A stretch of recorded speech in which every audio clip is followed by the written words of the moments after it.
Welcome to the Deep Dive. Today we're taking on a really complex and, frankly, critical subject.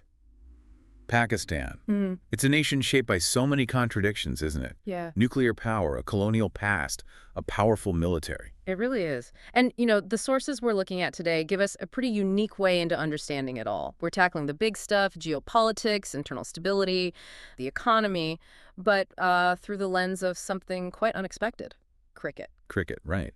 Which sounds maybe a bit strange at first, but it works perfectly as a metaphor, doesn't it? It really does, because it's this national passion that reflects so much about the society. Exactly.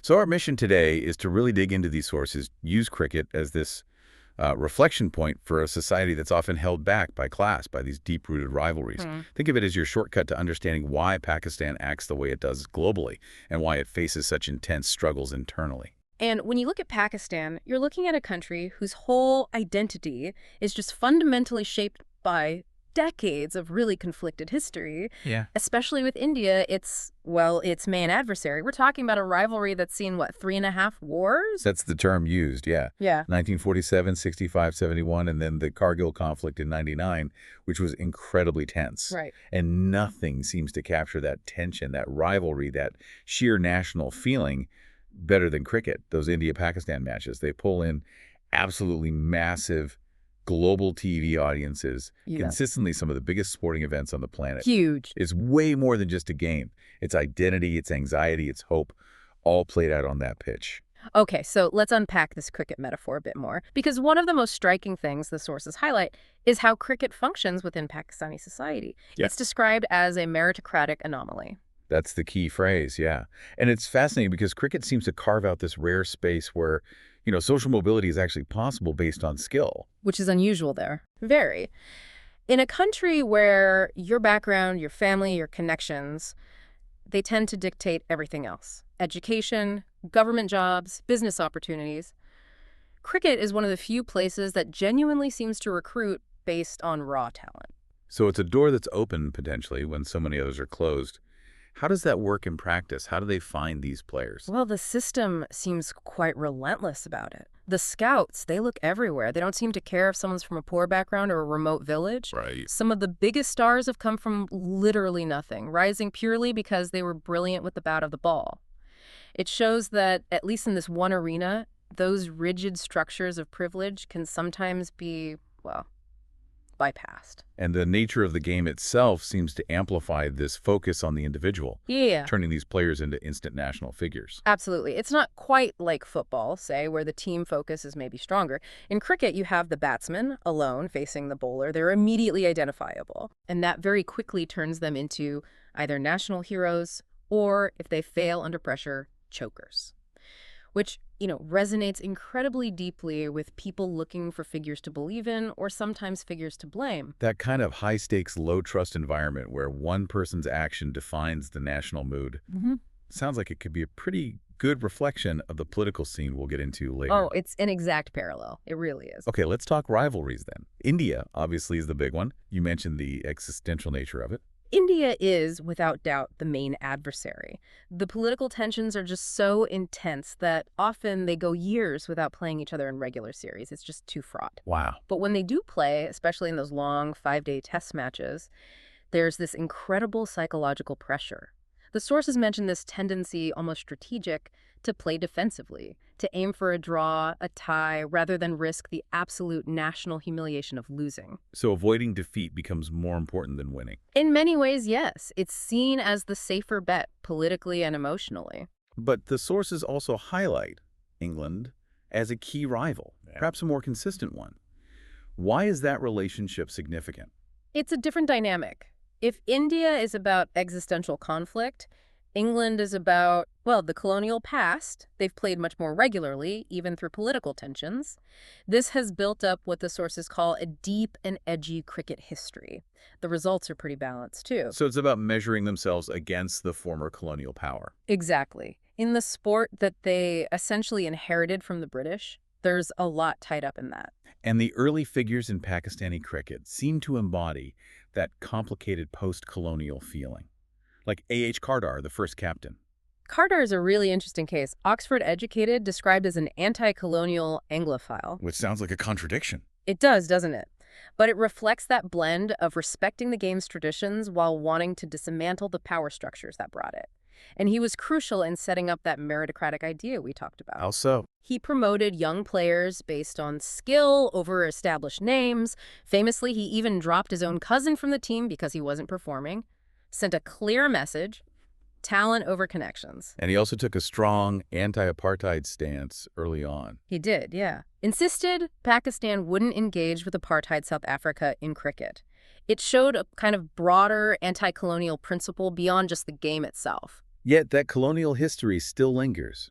Imran Khan, legendary cricketer, later politician, apparently once said cricket was the only sport where Pakistan really competed head-to-head internationally with countries like England and Australia. Right. It just underlines how important it felt, maybe still feels, to succeed in this very British, very global sport. It's like proving something on their terms. But that intensity, that focus on individual performance, it seems it also makes the sport vulnerable to the kind of corruption that mirrors wider problems in the country. Sadly, yes, that's another parallel. The game has had its share of scandals. The sources mention Muhammad Amir, the spot-fixing conviction. That was huge. Right, I remember that. But it goes deeper into the public perception, that devastating 1999 World Cup final loss to Australia. Many Pakistanis, even today, apparently attribute it not just to being outplayed, but to match fixing. Really? Still. Yeah, that suspicion that things might be rigged, that outcomes aren't always down to honest effort, it seems deeply ingrained, both on the field and, as we'll see, off it. It sounds like the ultimate low-trust environment, which actually is a perfect way to transition to thinking about how outsiders, like American diplomats, experience this complex society. Yeah, if cricket offers this sort of surprising glimpse into Pakistani potential, the life described for American diplomats, especially after 9/11, offers a much more confined view, particularly of the country's geography. The sources call it the curse of post-9/11 diplomacy. What did that confinement actually look like day to day? Well, essentially, since the early 2000s, American diplomats were heavily restricted to the cities where they were posted: Islamabad, Karachi, Lahore. So no road trips. Pretty much none. Unlike almost anywhere else diplomats serve, where getting out into the countryside is vital for understanding the place, in Pakistan, trips outside the major cities were rare, heavily secured, meticulously planned. It meant their perspective on Pakistan's diversity, its vastness, was inevitably limited. They were basically contained within the capital. Can you paint a picture of Islamabad for us? It's a purpose-built city, right? It is designed in the 60s.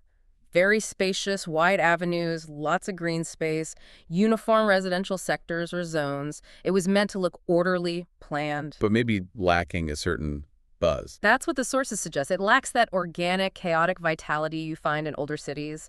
Social life tends to happen behind walls in homes, hotels, restaurants. Very segmented, very security conscious. And yet, even within those confines, that national obsession we talked about, cricket, still manages to find a way out. I loved that anecdote about midnight cricket. Ah, yeah, that's a brilliant image, isn't it?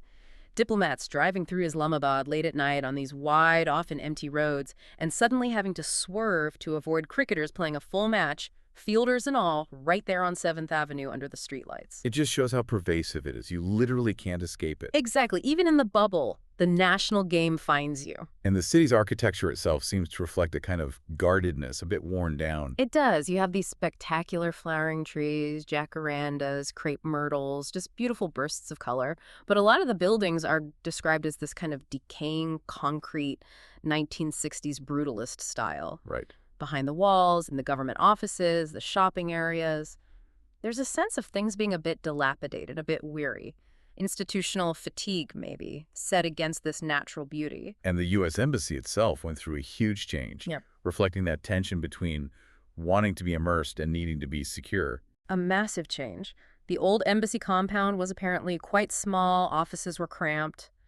And the main office building, the Chancery, was the one attacked and burned back in 1979. Wow, I didn't realize it was the same building. Yeah, and hundreds of American staff lived scattered across the city, often in housing that after 9/11 was considered really unsafe for Westerners. So the new compound, built post-2011, must have been a huge relief, even if it felt like a fortress. Immense relief. It's described as looking like a modern campus glass, brick buildings, a new ambassador's residence.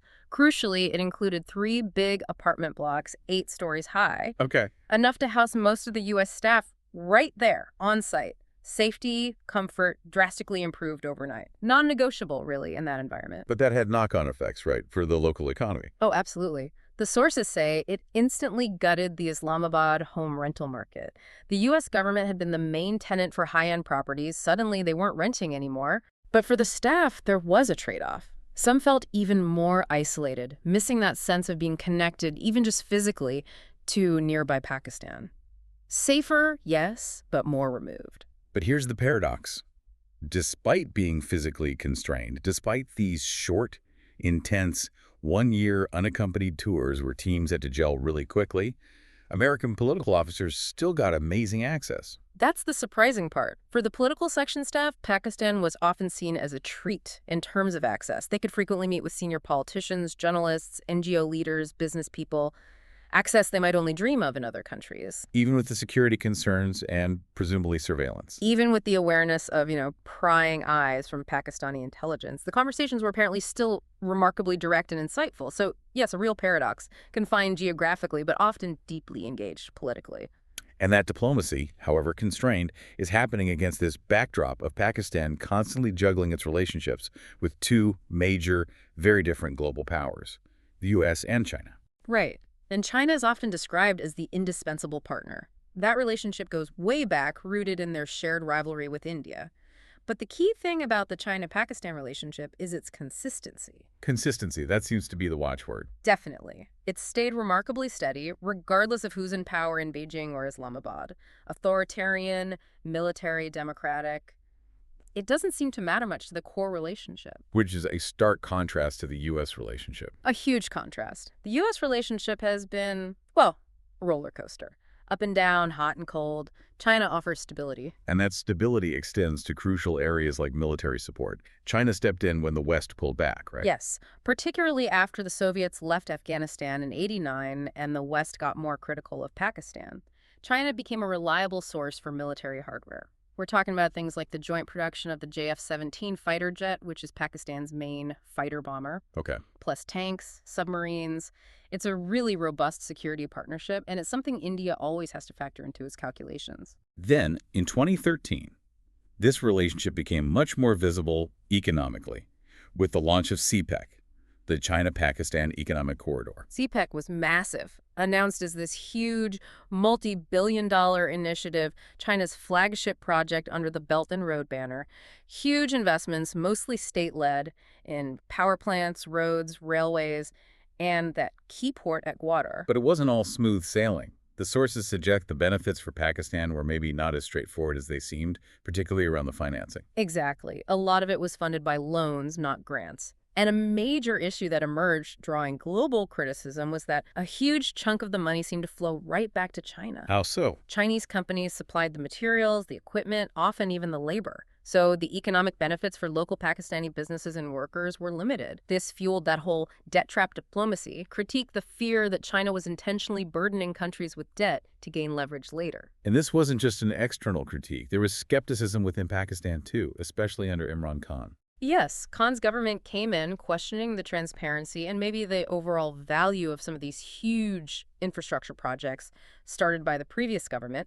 This led to talk of CPEC 2.0. CPEC 2.0, what was the idea there? The official line was to shift the focus. Less emphasis on massive concrete projects, more on things like industrial zones, agriculture, job creation stuff that would have more direct, tangible benefits for ordinary Pakistanis. But even trying to adjust the terms caused some friction with China. It did. The sources mention Khan's commerce minister suggesting a temporary freeze on projects for review, which Beijing apparently rejected quite forcefully. Okay. And then there was Khan's visit to Beijing, where he reportedly got a somewhat cool reception met by a deputy mayor, not top leadership. That was seen in Islamabad as a sign of China's displeasure. And it wasn't just high-level politics. There were grumbles on the ground, too, about Chinese business practices. Yeah, some interesting details there. Complaints about Chinese companies driving hard bargains, but also cultural friction, things like restaurants set up for Chinese workers selling beer and pork, which caused offense in conservative areas. Nice. And more serious issues, too. Reports about traffickers tricking Pakistani women into sham marriages, clashes between Chinese workers and local police. So while the strategic relationship was solid, it wasn't entirely drama-free on the ground. Okay, so that's China. Yes. The steady, sometimes demanding partner. Now contrast that with the U.S. relationship, which the sources describe as much more conflicted, even coercive at times. Yeah, coercive is a word that comes up. The dynamic really shifted after the Soviets left Afghanistan. The common enemy was gone, and the U.S. started focusing much more critically on Pakistan's nuclear program, leading to sanctions. And things really went downhill after mid-2011. Definitely. The raid that killed Osama bin Laden in Abbottabad carried out unilaterally by the U.S. Right inside Pakistan. Exactly. It hugely embarrassed the Pakistani military and intelligence. After that, Washington really ramped up the pressure, putting strict conditions on aid, reportedly flooding the country with intelligence operatives, and constantly blaming Pakistan for the Taliban surviving and thriving in Afghanistan. The relationship became, frankly, toxic. But interestingly, the sources suggest that the end of the long U.S. war effort in Afghanistan actually created an opening for a different kind of relationship. Yeah, it's about institutional exhaustion, perhaps. Once the U.S. was finally pulling out of the nation-building project in Afghanistan, the constant pressure and the moral outrage directed at Pakistan started to ease a bit in Washington policy circles. Right. It allowed people to start thinking about a relationship with Pakistan that wasn't solely defined by Afghanistan, a more sustainable, maybe more nuanced approach. Before that could really take hold, though, the Trump administration arrived with a very different, very transactional style. That transactional approach was key. The focus shifted to, is a country doing what the U.S. wants right now? Democratic values, internal governance. Those seemed less important than responsiveness to American demands. And Pakistanis picked up on this. Oh, yes. The view, apparently, was that any U.S. talk about democracy in Pakistan was just leverage, a tool to pressure the military, which is, the real power center. And we saw that transactional approach play out very publicly in early 2018. We did. Trump's tweet about Pakistan giving the U.S. nothing but lies and deceit, followed by freezing a load of aid. Classic pressure tactic. Yeah. But then, barely a year later, the pendulum swung completely. Trump met Imran Khan, praised him, even offered to mediate on Kashmir, a hugely sensitive issue. It gave the relationship a temporary, if maybe superficial, boost in Pakistan. Shows how quickly things could change under that approach. So Pakistan's juggling these big external relationships, but perhaps the even bigger challenge is the constant internal power struggle. Yeah. And at the heart of that, overwhelmingly, is the Pakistan army. Absolutely. The military has been the dominant political force pretty much since the 1950s. It's not just about the periods of direct martial law, which have happened several times. Right. It's also about their indirect influence, even when there's a civilian government. They operate behind the scenes, often telling prime ministers what they can and can't do, especially on security and key foreign policy issues. They're like the ultimate veto player. And they're quite skilled at maintaining that influence even during democratic periods. Extremely skilled. The sources detail how, under civilian governments like the PPP from 2008 to 2013, the military still effectively called the shots on anything security-related. And they mastered this tactic of playing the main civilian parties, the Bhutto's PPC and the Sharif's PMLN, against each other. How do they do that? Well, they'd often encourage whichever party was out of power to constantly attack the ruling party with corruption allegations, so instability. This kept the civilian politicians weak and divided, reinforcing the idea that only the military could provide real stability. And the fact that these major parties are so dominated by single families, the Bhuttos and the Sharifs, that actually makes it harder for them to push back against the military. That's a key point the sources make, because their primary loyalty often seems to be to the dynasty, not necessarily to strengthening civilian institutions overall. They've been less effective over the long haul in establishing firm civilian supremacy over the military. Okay, so this context is crucial for understanding the 2018 election, which the sources describe as deeply flawed, with the military really engineering the outcome to favor Imran Khan's PTI party. Yeah, the signs of orchestration were pretty clear, apparently. The military had spent years undermining the previous PMLN government led by Nawaz Sharif. They used things like the Dawn leaks. What were the Dawn leaks? That was a story where civilian leaders were quoted criticizing the military for allegedly protecting anti-India militant groups. It caused a huge backlash against the civilians, and then there was the Panama Papers leak. Right, the offshore accounts. Exactly. Which exposed the Sharif family's wealth abroad. The military and judiciary leveraged both of these to basically push Nawaz Sharif out of politics in 2017. Clearing the path for Khan. Essentially, yes. Hmm. And as the 2018 election got closer, the manipulation reportedly became more direct. Allegations of pressuring media outlets to favor Khan, leaning on influential local politicians, the electables, to switch parties and join PTI. And even reports of soldiers being involved in the vote counting. Yes, and then the most blatant sign, perhaps, was the mysterious crash of the Election Commission's electronic results transmission system right on election night. Convenient. Very. It just created chaos and suspicion, reinforcing the sense that the outcome was being managed by forces other than the official electoral body. But maybe the most disturbing tactic described, the most unscrupulous play, as the sources put it, was the alleged role of the military or intelligence agencies in boosting the radical religious group, the TLP. The Tehreek-e-Labbaik Pakistan. Yes, this was seen as a really cynical and dangerous move. The TLP's main platform is basically demanding the death penalty for anyone accused of blasphemy. They're an extremist street movement. So why would the military seemingly support them? They didn't want them in power, surely. No, the goal wasn't to put the TLP in charge. The goal, analysts suggest, was to use them tactically to hurt the PMLN, especially in its stronghold, the Punjab province.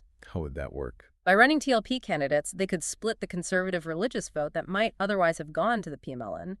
Even if the TLP didn't win many seats themselves, they could draw enough votes away from the PMLN in close races to allow Khan's PTI candidate to win instead. A spoiler effect, basically engineered. Exactly, a classic intelligence tactic to shape an electoral outcome. But the huge downside, the sources stress, is that it left Pakistan with this newly empowered, volatile extremist group now embedded in the political landscape. A very dangerous genie to let out of the bottle.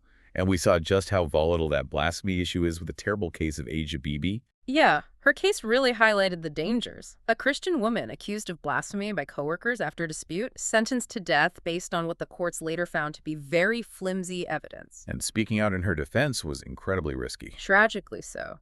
Two prominent figures who advocated for reforming the blasphemy law or supported Asia Bibi Governor Salman Taseer and Minister Shahbaz Bhatti were both assassinated by extremists. It created this climate of fear where the state seemed unwilling or unable to stand up to these groups. But then in 2018, something shifted. The Supreme Court acquitted Asia Bibi, the TLP erupted in protest, but this time the military acted differently. This is a really crucial point. When the court acquitted her, the TLP blocked roads, paralyzed cities, the usual tactics.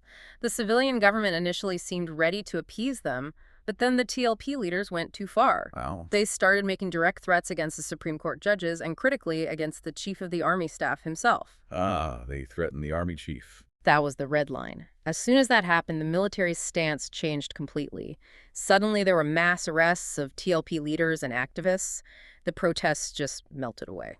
So it proved the state could act decisively against these groups. But only when the core interests, or the leadership of the military itself, were directly threatened. It was a stark demonstration of where real power lies. Thankfully, Asia Bibi was eventually able to leave the country safely. Beyond religious extremism, Pakistan also faces these long-standing challenges related to ethno-nationalism, particularly on its western borders with the Pashtun and Baloch populations. These are legacies of the British Empire, right? Very much so. The Pashtun areas, historically part of the tribal belt, have deep grievances. The Pashtun Tahaffuz movement, or PTM, emerged specifically in response to abuses during military counterinsurgency operations, things like extrajudicial killings, disappearances, lack of due process under old colonial-era laws. And they were also angry about the impact of U.S. drone strikes in that region. Yes, that was another major grievance contributing to instability and resentment. The PTM's slogan was incredibly direct and controversial. This terrorism, behind it is the uniform. They were pointing the finger not just at militants, but at the security forces too. Which, predictably, didn't go down well. Not at all. The movement was heavily suppressed, labeled as anti-state. Demanding accountability from the military was clearly seen as out of bounds. And then there's Balochistan. Much larger geographically, mostly desert, but now strategically significant because of CPEC. Balochistan has its own long history of rebellion, often linked to disputes over control of its natural resources like gas and minerals. With CPEC bringing in massive Chinese investment, especially around the Gwadar port, those tensions have flared up again. So CPEC projects become targets. Yes, there have been terrorist attacks targeting CPEC infrastructure and Chinese personnel, but there's also local resentment protests about jobs going to outsiders, about the economic benefits not being shared fairly, even concerns about the local Balak culture and language being diluted by migration linked to the projects. It's a complex mix of security and economic grievances. Okay, to really grasp the depth of Pakistan's economic challenges, the sources suggest a crucial comparison. Looking at Bangladesh, its former eastern wing, that split in 1971 and what's happened since is pretty damning for Pakistan, isn't it? It's a remarkable story, a real historical reversal. Bangladesh started out as the much poorer part, suffered terribly during the 1971 war, faced neglect. Yeah. Yet today, it's actually pulled ahead of Pakistan on many key development indicators. Pulled ahead, despite facing its own huge challenges, like geography and climate change vulnerability. Exactly. Despite being resource poor and incredibly vulnerable to things like sea level rise, Bangladesh has surpassed Pakistan in areas like childhood education levels, gender equality metrics. It's quite startling. So what did Bangladesh get right? The sources point to a laser focus on exports, especially garments. Yeah, they went all in, as one source puts it, on ready-made garments. RMG. They built a massive, highly competitive industry focused purely on exporting clothes. And they made sure the policy supported that, ensuring easy access to imported raw materials needed for the garment sector, for instance. And the numbers are stark. Very. In 2018, Bangladesh's exports were around $45 billion, mostly garments. Pakistan's total exports were significantly lower, about $27 billion. That export engine really powered Bangladesh's growth. Another key difference highlighted is gender empowerment. Pakistan seems to lag way behind here. This is probably one of the most critical contrasts.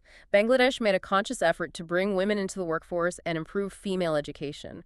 Girls there are now expected to get about 12 years of schooling on average, Compared to Pakistan. compared to only about 7.6 years in Pakistan. And female participation in the formal labor force is much higher in Bangladesh, over 36% compared to under 22% in Pakistan. Microfinance targeting women also played a huge role there early on. So essentially, Pakistan is leaving massive economic potential untapped by not fully integrating women into the economy and education system. Absolutely. You simply can't develop effectively when half your population faces significant barriers to participation. And the final factor is population growth. Bangladesh managed it much better. Dramatically better. The figures are staggering. Since 1971, Bangladesh's population grew by about 100 million. Pakistan's grew by at least 150 million, basically quadrupling its total population in that time. No. There was just no concerted national effort in Pakistan to manage population growth. So even when Pakistan's economy grew, the benefits were diluted across far more people, whereas Bangladesh's slower population growth meant its per capita income could rise much faster. Okay, so that's the Bangladesh success story, relatively speaking. Now let's flip it. What are the core structural weaknesses holding Pakistan back? The sources point overwhelmingly to the militarized economy. This is perhaps the central issue, deeply linked to the military's political dominance we discussed. You have these huge business conglomerates run by military organizations, the Fauji Foundation, the Frontier Works Organization, FWO, the National Logistics Cell, NLC. They're involved in almost everything. What kind of sectors are we talking about? Heavy industry, construction, cement, fertilizer, banking, insurance, transport, logistics, even things like bakeries and cereal production. They're massive players across the economy. And they operate with unfair advantages. Fundamentally unfair advantages. The sources mention things like getting free land from the state, avoiding the kind of audits and regulations private businesses face, using the military's brand and connections to win government contracts. So it completely distorts the market for everyone else. Exactly. It makes it much harder and more expensive for genuine private sector companies to compete. They have to deal with corruption, red tape, costs that these military-linked businesses often just bypass. It stifles innovation and competition. And this military dominance has a direct fiscal cost, too, in terms of the budget. A huge cost. Pakistan spends around 4% of its GDP on the military. Bangladesh spends about 1.3%.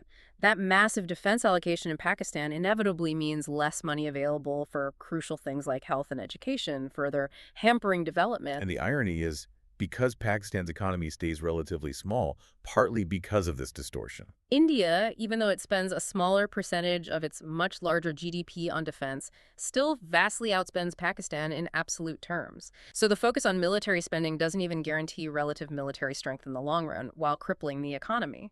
Then there's the issue of corruption and capital flight, a symptom of that low trust we talked about. Precisely. It's a sign of a fundamental lack of faith among the country's own elite in its future.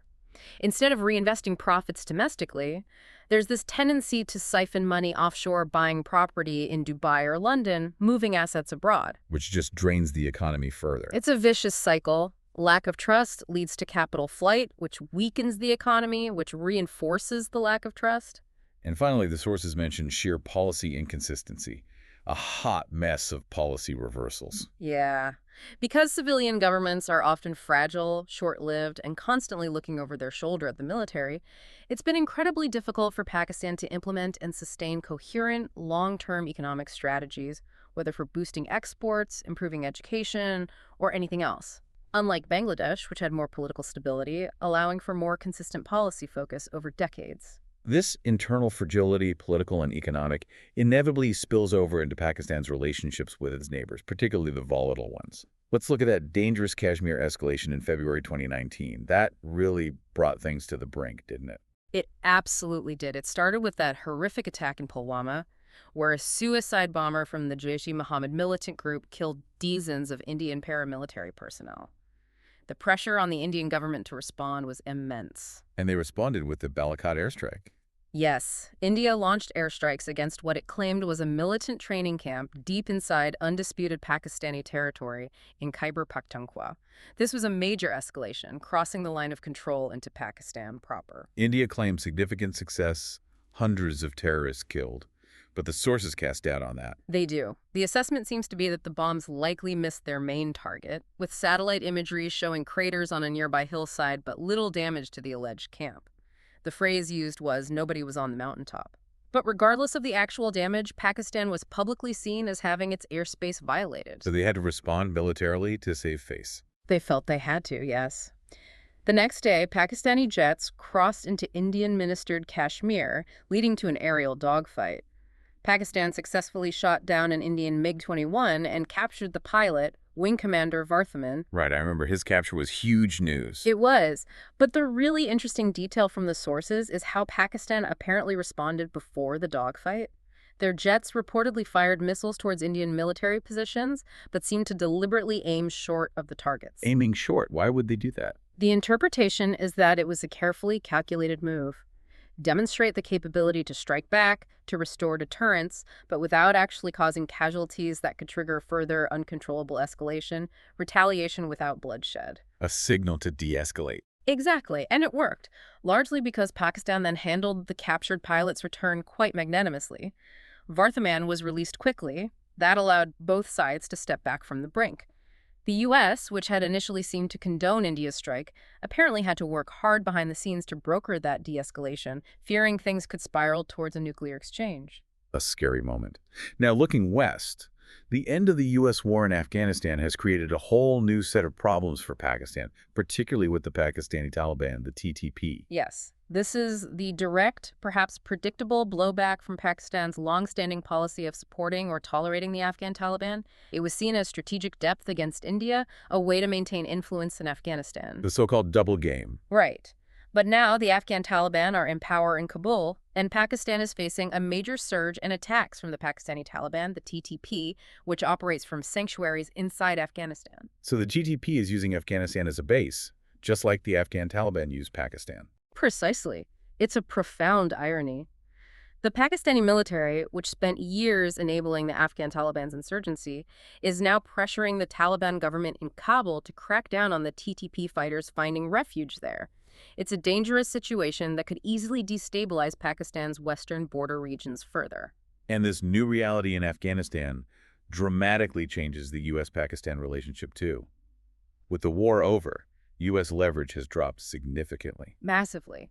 The primary reason for intense U.S. engagement needing Pakistan's help for the war effort, supply lines, counterterrorism cooperation, is largely gone. So what's left of the military relationship? It's much more limited now, mostly focused on things like technical support for U.S. origin weapons systems that Pakistan already has, like its F-16s, monitoring and use agreements.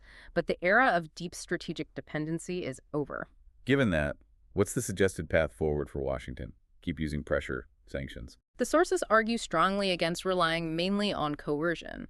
The thinking is that sanctions and pressure haven't historically been very effective in changing Pakistan's core security policies, which are driven by its own perceived interests regarding India and Afghanistan. So what's the alternative? The alternative proposed is to shift focus, limit the use of coercive tools, and instead work on enhancing connections people to people, educational, commercial, and using targeted economic incentives. Aimed at what, specifically? Aimed at supporting internal forces within Pakistan that want change, helping Pakistanis, as one source puts it, push against the gates of privilege and monopoly. Specifically, trying to find ways to reduce the military's pervasive, stifling role in the economy. The idea is that fostering genuine economic opportunity and internal reform might be a more effective, sustainable long-term strategy than constant security-focused pressure. So we've covered a huge amount of ground today.